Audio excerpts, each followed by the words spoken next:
Hello and welcome to Hotelier's Voice Live, the Kensington edition of the Roundtable Roadshow. I'm Ryan Haynes, and we are here to talk to you about some of the news and the industry moving issues and get some of the insights from the hoteliers that I've got joining me, including Jonathon Liu from Verdi Hotels, Nekrassova from Hotel Cafe Royale, and Joe Morgan from The Other House. So firstly, Jonathon, you're from Verdi Hotels. Tell us a little bit about that business. Verdi Hotels celebrates its second birthday this month. We have 8 hotels across Southern Europe and Northern Africa, and we're really aiming at that upscale lifestyle segment. Excellent. And you're all across Europe now. Yeah, so we're in Malta, Portugal, Hungary, Czechia, and Tunisia as well. Now, quite a different perspective here, because here at the Kensington Roundtable, we've got a lot of London hoteliers as well as UK portfolios. But across Europe, how is business going? It's really varied. Lots of things are happening in the world, lots of ups and downs. But what we're seeing is a lot of Europeans are now staying within Europe for this summer season. And we're seeing some really great demand into Malta, into Tunisia. And people still value that time away. They still want to have that experience. They still want to let go and enjoy their time off. So demand is strong, but it's up and down. I was going to say, because here in the UK, we're experiencing a lot of fluctuating demand patterns, a lot of shortening windows. Are you seeing the same thing across Europe? We're seeing some shortening windows, but we're also seeing new opportunities. For example, in Malta this week, we have direct flights from JFK, which is Wow. brand new, which is opening up a whole new segment for the Maltese market. So, I mean, when it comes to the hotel industry, there's a lot more competition. And in particular, we're seeing competition from alternative accommodation, how it's reshaping pricing, guest expectations, and the positioning of hotels. How is that affecting your business? We need to compete at that experience level. You see so many other platforms, companies, agents that are pivoting towards end-to-end one-stop shop. So people want to be able to book their flights, book their hotels, restaurants, and experiences. And as hoteliers, we have to respond to that. We don't need to necessarily provide the full end-to-end experience, but we need to have partners that can work alongside us to deliver that experience. Because people, for my hotels at least, aren't necessarily come to the hotel. They want the destination. They want to experience the culture. That's what they're looking for, not just a bed, shower, and breakfast. So, I mean, the fascinating thing is 2 years old, you've had to think about that product design from the outset as to where guests are today. So when it comes to that evolving guest expectations, with that constantly changing, how do you keep your finger on the pulse? It's talking to our guests. It's responding to what they want.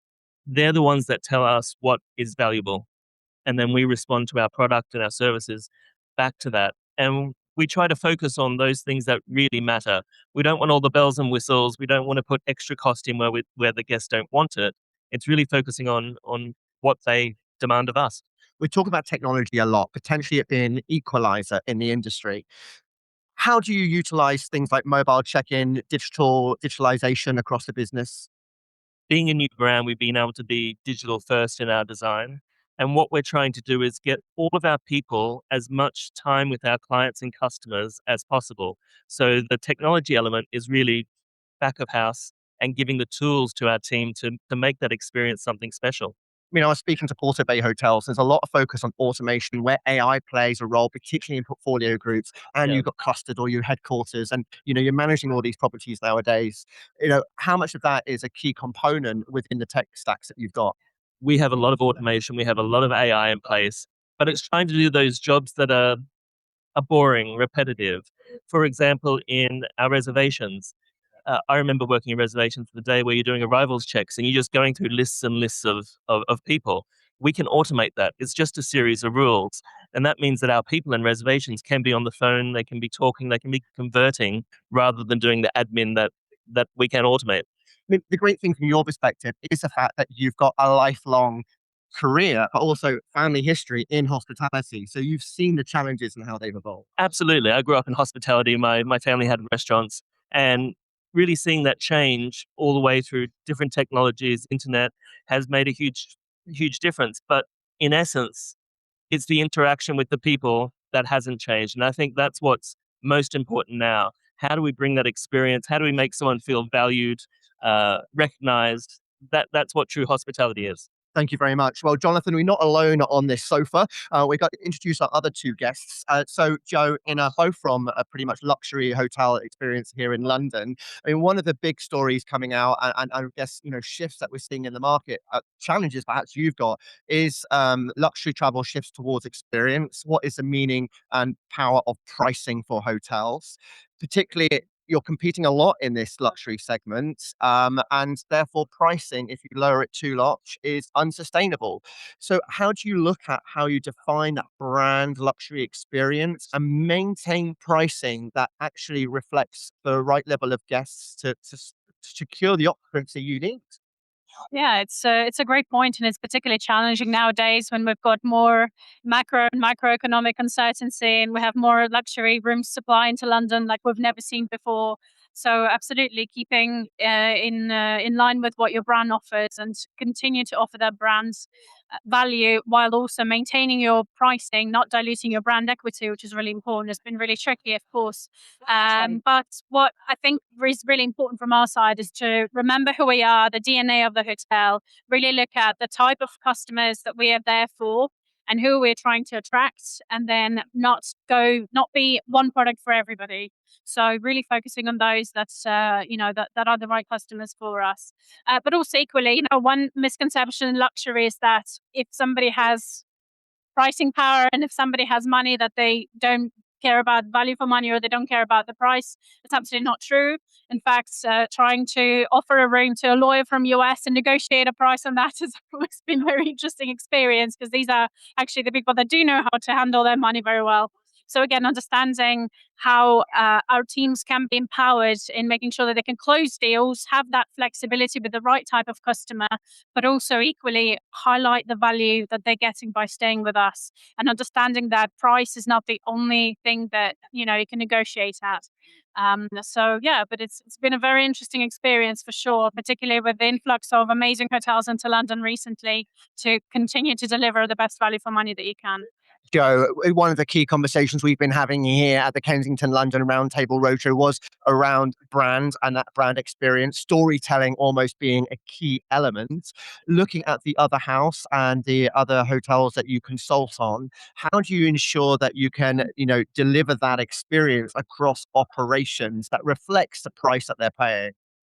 Think it's really about trying to understand your guest and what they are looking for and what's important to them. And that goes across different groups of guests, which can make it harder because, what matters to a family traveling or a couple traveling or someone traveling for corporate are all very different. So it's trying to encourage your team to understand that, to talk to our guests, to try and find out as much as we can about them before they come, and then think about things that will be important to them. We were talking earlier about the staycation market, and like having recently had a half term and doing more things for families, because we saw a huge influx of families coming to stay into London, which we don't always necessarily get. So the shift in our guest profile, we have to then think about what is that experience, because quite rightly, as Ina said, it's about making sure that guests feel that they're getting value and they're getting the experience that they're paying for with the rate. It's no longer just enough to provide, bed, breakfast, and a shower that works.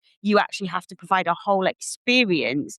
And people really like to feel that they're part of something, particularly in London, because it's almost like so many little villages in London make up this big city. So it's great to be part of a locality and actually show that to your guests when they're staying in the capital.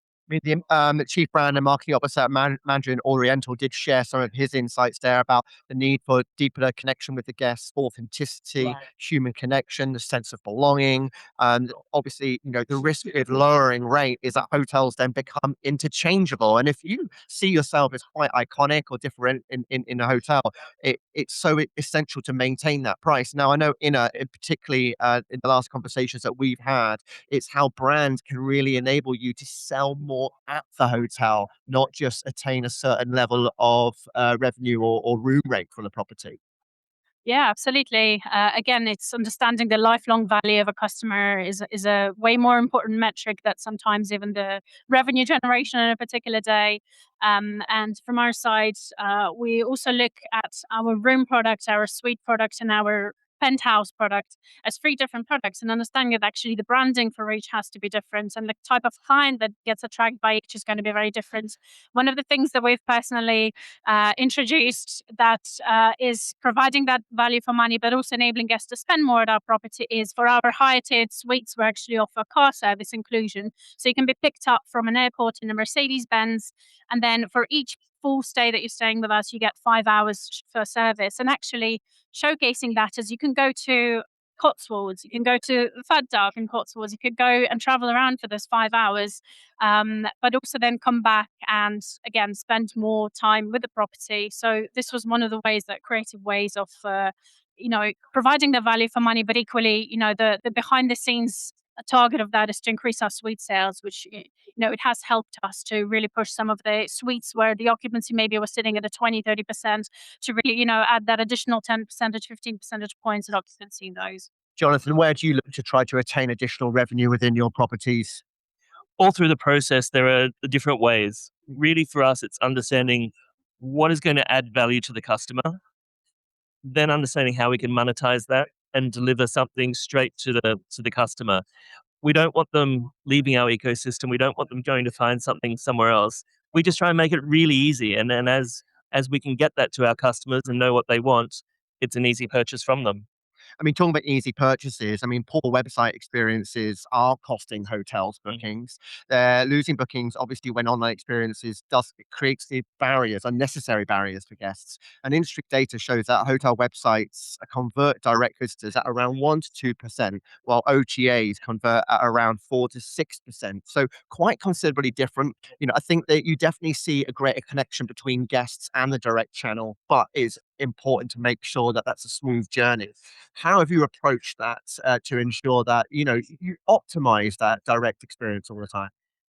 The website serves many different purposes, whether it's information and inspiration, whether it's the actual booking process, or once you've actually booked, going back and understanding about restaurants, spas, and all those elements. So what we've been able to do is to understand those customer journeys and what they're looking for, and to present the right information to the customer. So, for example, if we can recognize the guest who's already booked on our website, we don't show them new offers. We'll show them food and beverage and spa offers, and we can swap that content out based on that person's behavior. We also have a chatbot that can sit there and answer any questions that need to be answered. And then things that the chatbot can't answer, we then go and investigate and put that back into the website because obviously there's an interest. So it's this constant reinvention, it's constant testing, it's constant understanding what the customer needs, and we respond to that. Across the revenue, obviously greater conversation with the marketing team to make sure you're not sitting in silos, as we always say in the industry. What are some of the developments and real focus areas that you've had to do to ensure that you don't put those barriers digitally? I think sometimes it's really about focusing on the basics. A lot of the times we use AI as buzzwords and we talk about hotel tech stacks. And then if you start actually experiencing the guest journey yourself, you'll notice that in a lot of hotel websites, I see, a basic issue of, okay, your room type photos are practically identical. So why are you asking the guest to pay £200 more for one room type than the other? You're not showcasing your amenities in the right way. Guests don't know fully about the fact that maybe some of the minibars included, or again, so it's, I think from our side, marketing has really helped us communicate some of these things that actually property's been doing for a long time. And again, the absolute killer is when a travel agent or a guest says, "Oh, I didn't know you had that." You really want to avoid hearing this because that means, okay, something somewhere, some of your communication is not quite working. So really we've focused on, okay, what have we been doing well in the property? What should we be showcasing and using leveraging marketing, particularly with now, the having technology to be able to separate and create digital groups for guests, those again that book suites, those that book our food and beverage outlets, those that are, maybe more focused on, the corporate market or the corporate stays, and marketing our different facilities within the hotel to those groups in a very targeted approach. Now, I mean, we spoke at the beginning really around sort of like how Jonathan and Verdi Hotels are tackling the current market conditions. Here in the UK, there's been quite a shift around sort of demand patterns, the source markets. Joe, if I take you first, I mean, this is a particular area you've looked in. I mean, we've seen sort of potentially bookings surging upwards around 40% year on year for the UK market, particularly since the outbreak of the conflicts in the Middle East. It's down in the southwest. Cornwall, for example, has seen major boosts in bookings. What are you seeing here in London at the other house? Yeah, we are seeing that. Normally, this time of year, we have a lot of multi-generational families traveling over from countries in the Middle East. We have a lot of inbound business from the States, and particularly over things like Chelsea Flower Show. We really noticed, and we many of the rooms here can combination up into be like multiple suites, and we're not seeing those big families coming and staying with us across the summer that we've had stay with us for the last 2 or 3 years. But what we are seeing is much shorter lead British families coming for a staycation. Now, when it's boiling, I'm not sure I would stay in London, but obviously, if you wanted to come to the capital as a family, we're really seeing that the weather's going to be nice. Trains immediately put on the special offers on the train tickets, and suddenly we see that boost. But it is very short lead, and it's quite dependent on things like weather. It's quite dependent on things like events. We know we will see the demand coming in for things like Wimbledon, Ina and I were just talking about, but actually seeing that sort of staycation, vacation demand is in this volume is something new for us. But it's really good to see. London's a great place to go as a tourist. You are the revenue expert here. I mean, what's it been like looking at these demand patterns and trying to figure out what's what, predict, forecast, plan, determine how to be successful and really make an impact in the market? I feel like after 2020, all the regular patterns are gone. So I think by now, by 2026, all the revenue professionals are used to, seeing very erratic demand patterns.